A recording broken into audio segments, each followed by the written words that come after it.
Welcome back to another episode of the Real Estate Playbook. This week's guest is none other than Amanda Meunier. Amanda, how are you doing today? I'm doing great. How are you? Excellent, excellent. Great to have you on the podcast. Yeah, it's great to be here. Yeah, second time, right? Yep, it's been a while. Awesome. Yeah, the first one you did with Paul, so it's glad to have you back. Yeah, I got some new information for you guys for sure. Perfect. Can't wait. So let's jump right into it.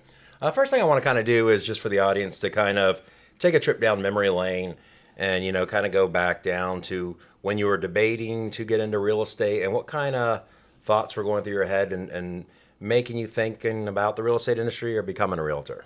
So it was my family friend. She was the realtor for my parents, and she owned the horse stables that we kept our horses at. And she was like, you have a great personality. You should think about real estate. And I didn't know what I wanted to do. I didn't go to college because I had no idea what I wanted to major in. So I was like, yeah, I think I'll probably try this. And I remember like very vividly touring homes with my family when I was a kid. And I loved awesome. running around the vacant homes. I just liked the feel of that this is where somebody's going to spend their life, make their memories and stuff like that. So that was an important aspect to me, was just touring the homes. And I love houses, it's so important. That's where you build your life. So she told me I should get into it, and she was my mentor when I first started. And I really didn't know what to expect. I kind of saw it as what everybody else did, as like, this is really fun, easy paycheck sort of type of thing. Yeah. It's not what it is. You're actually helping people. You make a big difference. There's a lot that you can do. There's so much knowledge to it. So, it was a really cool thing to get into, and a lot of learning experiences for sure. Yeah, 100%. And I think a lot of people get that kind of jaded vision of what real estate's going to be. You watch one of these reality TV shows and you go show $1 million listing, and all of a sudden you're getting a $30,000 paycheck, and everybody's happy. It's not that easy. You think everybody's happy. No all the stress, time. no Yeah. struggle. The deal's always closed, Yeah.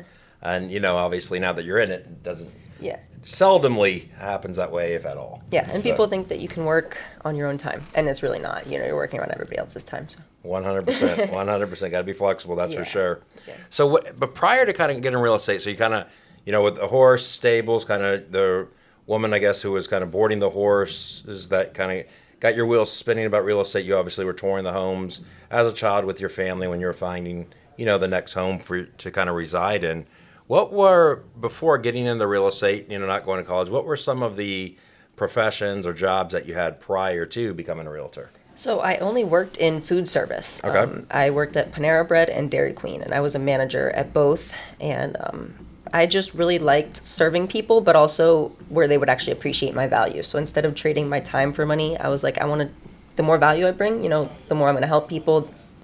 That's the most important part to me. So 100%. And we do find, there's a couple professions where we find that a lot of agents excel in. One is teachers. For whatever reason, the teaching background, I think it's the structure of the classroom, the discipline of sticking to a schedule, time management, but also, working with buyers and sellers can come, sometimes you got to have a lot of patience. So I think kind of working with kids, teachers are able to develop absolutely. that. But the other one's hospitality. Yeah. Food industry. So me and my wife both came from hospitality backgrounds, and it's just having that level of customer service that, almost like trying to give that world-class treatment where, hey, this is, even though you're kind of going to the restaurant every day to kind of work, this might be their anniversary, their birthday, and you want to make it memorable for them. So you're always kind of going above and beyond to kind of give them that level of service. So Absolutely. And were those some of the skills that kind of you think you developed that made it easier for you to transition and get into production quicker compared to other agents who didn't have that background? Yeah, like working in service, you're not worried about making a sale. You're worried about helping the people, and that's the main thing that I think got me any of my sales, was that I wasn't a salesperson. I wasn't trying to sell them. I was trying to help them, and bringing more assistance is what's going to get you something. So really, that was the most important part to me, is like you said, learning in service industry how to help somebody. You're not caring about, oh, well, I need to convince them of something. No, you're just there to help. Absolutely. And then as far as your background too, so with the horses and stuff, so were you in competition with it? Was it just kind of joyriding and just owning the horse? So I did a little bit of competition. I did Western riding and did barrel racing, and that was a lot of fun just because I like adrenaline rushes. I like things that are exciting, and so instead of the slow dressage looking pretty, I wanted to be out there like having good times. So just kind of getting rough and dirty and stuff, kind of. Yeah. So for the audience out there, like, this is new to me. Why don't we talk a little about that? What are those two events that you were kind of doing, the barrels, and whatever else that you mentioned? Because I'm clueless on that. So barrel racing is there's 3 barrels set up in an arena in a triangle pattern, and you just run circles around each one, and it's whoever has the fastest time is So going it's to win. almost like kind of keeping close as you can to the barrel and then Yes, just pivoting and yes. moving. If you knock over a barrel, it either adds 5 seconds to your time, which is pretty detrimental because you're running for 15 seconds about. So Yeah. it's going to knock you out of it, or you just get eliminated completely. So yeah, you have to run as close as you can, as fast as you can.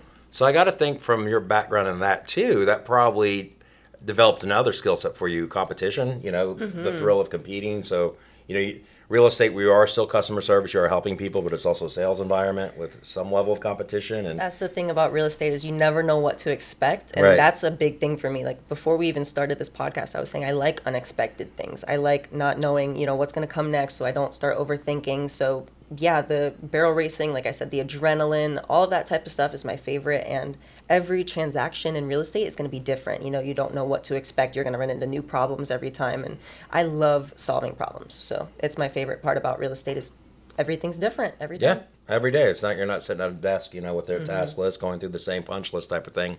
And also, too, from people, the limited knowledge I have from people who are involved with horses, whether it's, just as pets or owning them on a ranch or doing some kind of competition, is the horses have strong personality. So it also teaches you as a kind of human component, not interacting with other humans, but just interacting with a strong personality. And I'm assuming when you're doing these races, keeping them tame, guiding them to the goal of trying to get that faster speed and competition. Where real estate, it's completely different. Obviously, you're engaging with humans, interacting with them, but the goal is to obviously make it a smooth process, get to the closing table. Yeah. Oh, yeah. Trying to learn like exactly every client, every horse.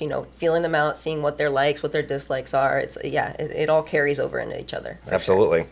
So, as far as some of the skill sets from your previous occupations that you thought would, help you excel, you kind of thought the customer service, getting into the restaurant management, and then with the horseback riding as well. Did you play as far as like sports or anything? Any team sports as a kid in high school or? I did.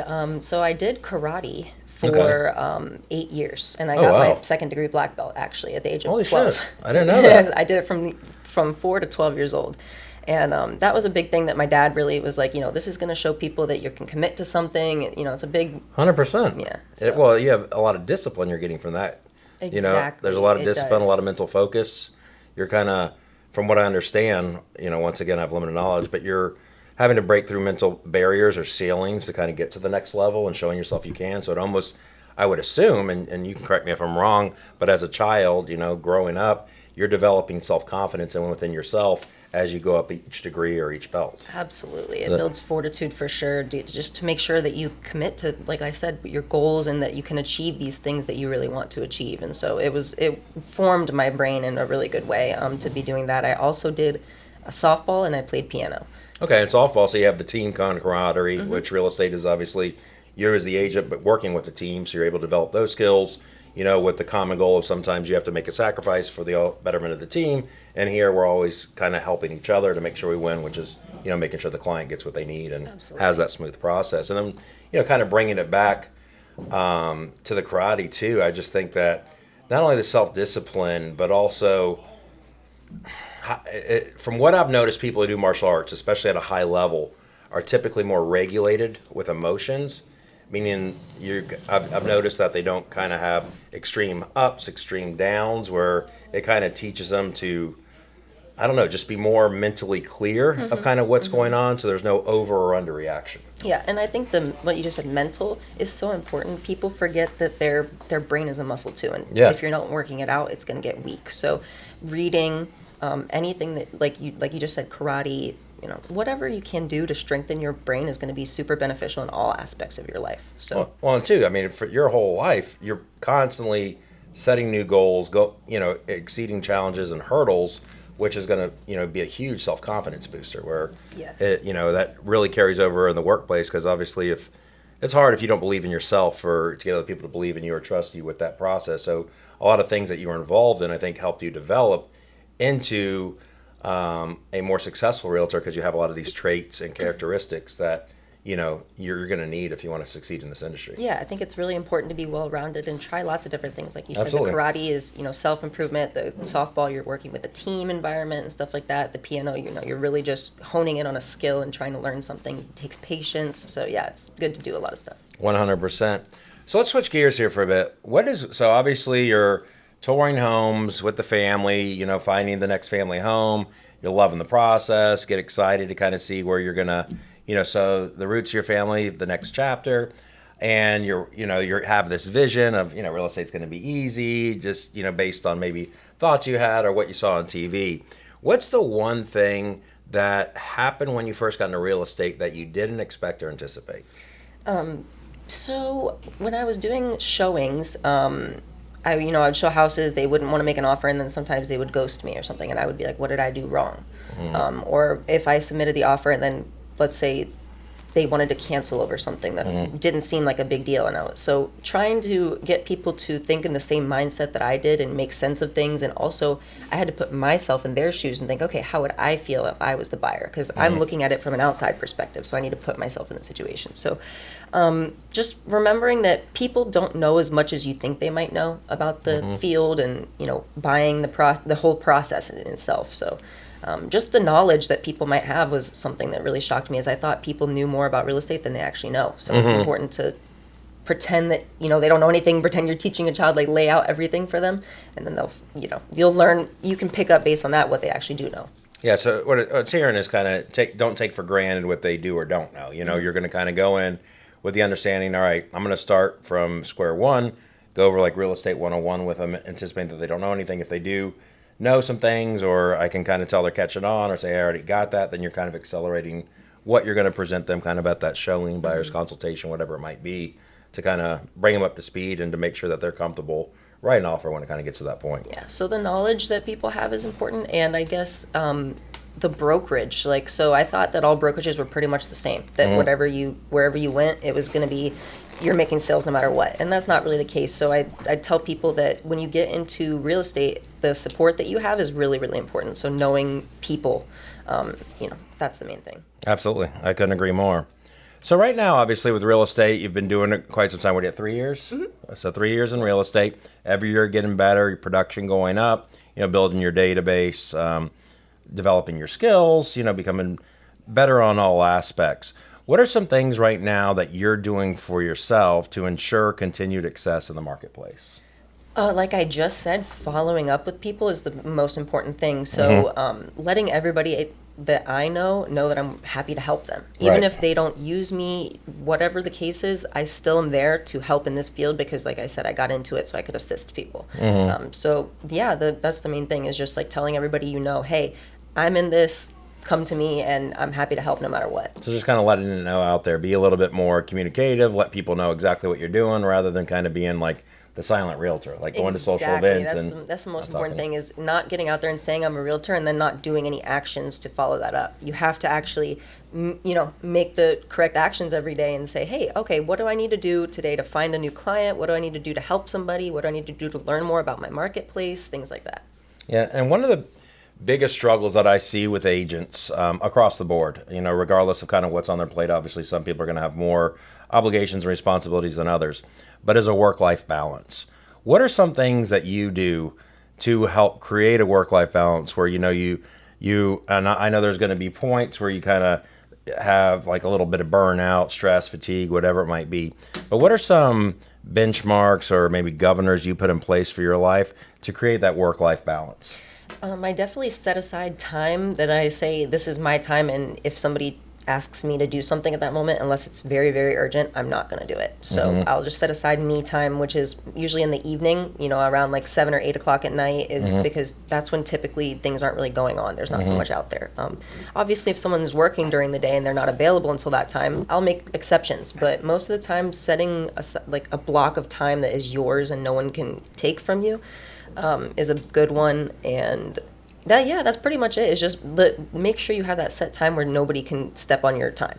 Yeah, so it sounds like just, being militant almost with a calendar and having a structure put in place. You're going to have look at a calendar as a blank canvas, whether you're using like an old school calendar, a day planner where you're writing it in, or you're using something like a Google Calendar through Gmail. But like I just envision it as, you might not do it, but what I'm envisioning is like time block, like 7 p.m. on. If I don't have anything going, I'm blocking that for me time. And then on rare occasions where somebody might need an appointment, or it's an emergency question, then obviously you'll take care of their needs. But for the most part, you're kind of leaving that time for yourself, family, relationships, whatever it is, kind of outside of the real estate world, so you can kind of decompress and have that time. Exactly, yeah. Okay, that makes perfect sense. And there's a lot of agents out there, that, are thinking, they're on the fence right now, thinking about getting licensed. Maybe they've been licensed 1 or 2 years, aren't having the level of success that they've wanted, or maybe, they had a good run, they've been in it for 3 or 4 years, and now they're noticing, hey, real estate's not, my sales and my success isn't what it used to be. What would be some advice that you would give to a struggling agent, or an agent who is considering getting licensed and getting into real estate? Like, what would be the one thing you would tell them to focus on? I'd say find a mentor that is actively doing what you want to do. So just because somebody's been in the business for 30 years, but they're not actually making sales, I wouldn't probably use them as a mentor. Use somebody who has the goals that you want to achieve and has already achieved them. And make sure that you're the same kind of person as they are, because if you're following someone like one of my first mentors was from New York. She was very salesy, and that worked for her. She knew what to do. She knew what to say, and it fit scripted? her. Yeah, and it fit her personality. And she would tell me to do the same things, and it just didn't come off genuine, because it wasn't my personality. It wasn't how I wanted to do things. So try to find either a company or a specific mentor that aligns with you, and then go with them, and go from there. 100%. Yeah, a couple things that I kind of want to just touch on here in closing that you brought up that I've emphasized over the years is, one is, when you're studying under somebody, and I agree with you, in my career I've done the same, is you want to mentor under what I call a practitioner rather than a theorist. And in your case, you want an active practitioner, like somebody who's actively practicing, not somebody who is, hey, I've done it before, but I've been out of the game for like 5 years. Where a lot of companies, they'll hire management or leadership, where I call it, they're theorists. They might have read a book, they might have some sales background, but it's not in real estate. And they'll theorize, hey, based on this book, I know what you're supposed to do 1 to 2, but unless you've done it, that there's 10 things in between 1 and 2 that person can guide you, but also demonstrate, hey, Amanda, let me show you how I overcame that, because I just dealt with that 2 weeks ago. Yeah. And that's very important. And then the second thing, another thing that I constantly harp on here, and kind of, we'll talk to the agents, such as yourself, when we're having trainings and meetings, is the difference between scripting and dialogue. To you, scripting does not work for me. I sound robotic. I hate using words or framing things, and in a too passive manner, in a too aggressive manner that wouldn't match my tonality. Like, it wouldn't even sound right, because that's not my language pattern. That's not how I talk. So I always emphasize the dialogue. Like, you don't have to be scripted. You don't have to have kind of like this pit bull mentality. I got to stick to this. And then if like the conversation goes off here, you kind of start short circuiting, because you don't have it's not in the script type of thing. But it's just you understanding the dialogue, like getting that mentorship, understanding by experiencing, why certain things happen. How do I give the advice to overcome these challenges, or to, give advice and consult my buyers and sellers to move through these obstacles and bring to the closing table. And I just need to learn the dialogue, but I need to say it in my own words and convey it in the way that I'd normally talk, rather than, hey, I got to memorize the script. Absolutely. You want to be focused on how to help them and their problem and what they're saying to you, not what do I need to remember to say. And you don't want to be focused on that. You know what I'm saying? 100%. Well, we greatly appreciate, Amanda, your time.